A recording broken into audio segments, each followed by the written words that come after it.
Bonjour à tous, on commence cette revue de presse en Espagne où l'ombre du Real Madrid continue de planer sur le marché des transferts.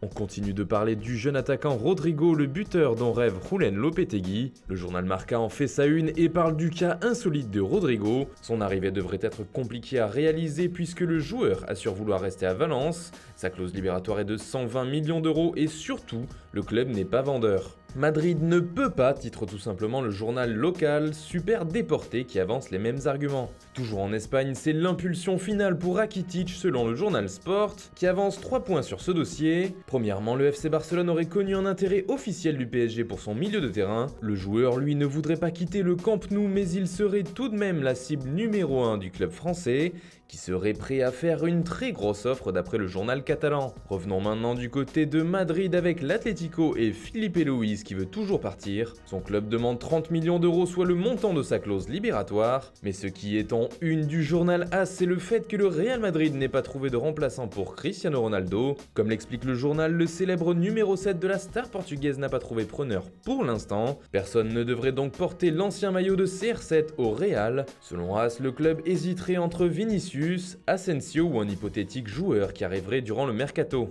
En Angleterre, le cas du champion du monde Paul Pogba continue de faire du bruit. Et ce sont les déclarations de Paul Scholes, mais surtout la réponse de Mino Raiola, l'agent du français qui agite la presse. Alors que l'ancien Red Devils avait remis en question les capacités de Pogba à être un bon leader, Raiola a sèchement répondu comme on peut le voir en une du Sun. Certains ont besoin de parler par peur d'être oubliés. Paul Scholes ne reconnaîtrait pas un leader s'il se trouvait en face de Winston Churchill, a-t-il déclaré. En France, l'OM est au centre de toutes les attentions et en particulier avec le dossier Mario Balotelli. Il faut dire que depuis le début de l'été, on parlait de la venue de l'attaquant italien du côté de Marseille, mais les négociations n'ont finalement pas abouti. Jacques-Henri Hérault s'explique sur cet échec dans les colonnes de la Provence. L'institution doit toujours primer encore plus à l'OM, déclare-t-il. Le président marseillais a d'ailleurs démenti les propos de son homologue niçois Jean-Pierre River qui expliquait que Marseille avait raté le transfert de Balotelli pour seulement 1,5 million d'euros.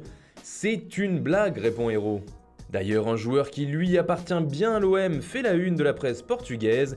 Il s'agit de Clinton Ng. Contre toute attente, il aurait raté sa visite médicale avec le Sporting selon Record. Son transfert pourrait donc être avorté.